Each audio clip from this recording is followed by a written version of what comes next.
Hey folks, how's it going? With the new patch comes a new character, and this time it's Caris' turn. I see stuff lighting up already. 15% magic attack, the trait affects a range of 5 tiles at the start of battle, 8 stacks of revelation, at the end of the turn, 3 more stacks of revelation. When an ally within a certain range of Caris casts a non-instant skill, she gains 1 stack of revelation. Okay, goes up to 15, that's it. Can be triggered up to 5 times per round, so that's your entire team basically. At the start of the turn, if she has 9 or more, she consumes 9 and gains Light Oracle and 1 energy. So in combat, this is basically 1 free energy every 2 turns. Light Oracle conducts skill switch for some of Caris' exclusive skills. Oh, that's nice. As for her non-exclusive skills, it increases the maximum range by 2 tiles and reduces the energy consumed by 1. I don't know, usually when it comes to casters you want to run the special stuff that they have. Buff will be removed at the end of the action if a skill is cast, cannot be dispelled or immunized.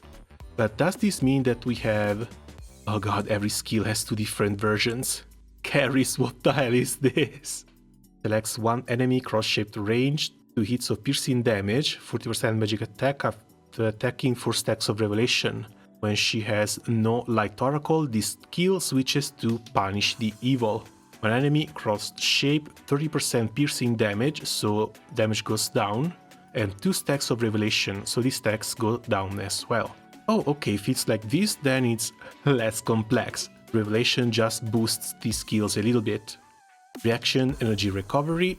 Skills-wise, Broad Radiance. Support grants a shield with 90% of her magic attack that cannot be dispelled, that's nice, as well as Regen 3, that's heavy, 30% heal at the end of the turn. To all allies within 3 tiles of the target, lasting for 2 turns, so that's a 60% heal. When having these shields, she gains Bound Immunity, no stun, no sleep, no freeze. When having no Light Oracle, it's just Broad Radiance. So the range for the regeneration goes down from 3 to 2 tiles, the magic shield goes down from 90 to 60, but she still keeps Bound Immunity, and it still lasts for 2 turns. Total Punishment, that's one hell of a nice AoE. 75% magic attack damage plus 30% HP, target's HP, to all the enemies in a 3x5 area of the target direction. No Light Oracle, it's just 50%, so 25% less magic attack as damage, and only 20% enemy HP, rather than the 35. It also loses the last tile of range. Lastly, Jesus Christ DOE, Purge of Sin, 4 mana cost, 2 turn cooldown, prepare for 1 turn, 130% fire damage AoE, and inflicts stun for 1 turn to all enemies within 2 tiles around the target. Continues attacking all enemies within 5 tiles around the target, dealing 80% AoE damage and heal block plus move down for 2 turns. When attacking a large target, so bosses, targets that occupy more than 1 tile, the above damage is increased by an additional 100%. Skips the turn after casting this skill. If she has no Light Oracle, just Purge of Sin. Same damage though, 130% fire. Oh, it's fire, it's no longer AoE damage. The range goes from 2 tile to 4. Okay, massive caster. Range is honestly insane, and we need to check how easily it is for her to get the Light Oracle. Because without, yeah, the unbuffed skills don't really look that great. With one exception, Purge of Sin stays insane even without the Light Oracle. So, first thing first, Radiant Shield.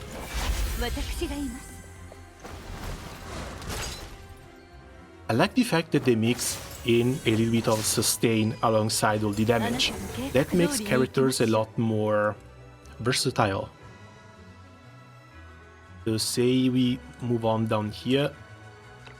That's the massive AoE.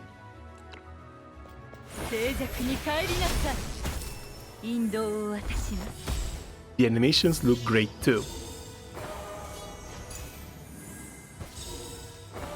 Oh, and I just noticed, the shield is magical. So magic damage and anti-magic sustain. Oh god. The range is absolutely insane on this one. needs to prepare for one turn, but we have characters like Inanna that can make this proc instantly. Her speed is currently down to 76, I'm sure this is a debuff though. Yeah, go on, prepare this.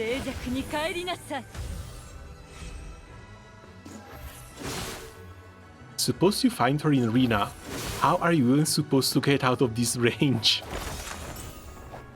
Maybe a Seeker could get out of this AoE, but I'm pretty sure most other characters cannot. So they're just going to have to sit there and take it.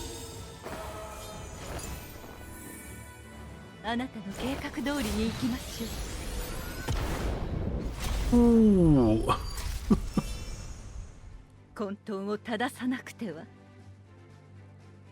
Jesus Christ, dude. You know, I wasn't convinced. I always thought she was kind of an easy skip unit, but at the same time, magic damage always very, very welcome. Stacking up her little light shouldn't be all that difficult. And those AoEs, Jesus Christ, those AoEs. Oh, she even has a leader skill. Attack and defense, that's usual. Every 4 or more buffs, piercing damage dealt is increased by 12%. Damage dealt is increased by 12%, damage taken is decreased by 12%. Maybe one little bit of an issue right now would be the other Aval State units. Arrow. Well, I guess an extra 12% damage on cold wouldn't be all that bad. But yeah, nah, the regen, the magic shield, plus very high multiplier AoE damage, this might be a really, really nice pick. I would love to know who's coming next. I think I'm going to have to go check some of the Chinese wikis, because a couple of the English ones also exploded, and I can't really remember who has a calendar for these units. I was talking to a friend, I was linking units to them. We should be somewhere around here. They switched Coco and Akambe with Safia and Auguste, but we've got Asna, we got Homa, now we're getting Caris. If they move on with the CN schedule, Shaklulu should be next. I do not remember her name. And then we have Agatha. Yeah, I think I might skip this one and go for Agatha. Keep saving for her. 2 weeks of Caris, 2 weeks of Shaklulu, 2 weeks of where this is, and then Agatha. Kair, I hear, is really, really strong as well, but he should be a single target buffer and support. Then, of course, Samaravia. Yeah, Caris might be a skip for me. I'm saving for Agatha and I'm saving for Samaravia, followed by Pamina, who's a little bit in maybe, and then Tristan, who is likely another little bit of a skip. From Tristan onward, sadly, I haven't been able to find another character release schedule, but going on a CN wiki, this should be all that's coming afterwards. And in here, there's a couple of units that really catch my eye. First, of course, Samaravia. Second one, I think she's Pamina. I've always been weak to redheads, so she's likely in the pickup list. Safia, of course, Safia Alt. She's just a maid, looks like she's going to be a caster. Would love to see what she actually does. Because even translating stuff with just Google Translate doesn't really give you a solid idea of what the units do. And then, of course, big caster, big fiery caster with a giant hat. I think she should be like Daryl's teacher or something like that. But if I have to say for some units, she's definitely making the list. Alright then, that's gonna be it for me for the moment. As always, thanks a lot for watching. Good luck if you want to pull for Caris. If not, let me know which character you're looking forward to the most. And see you guys around soon. Ciao!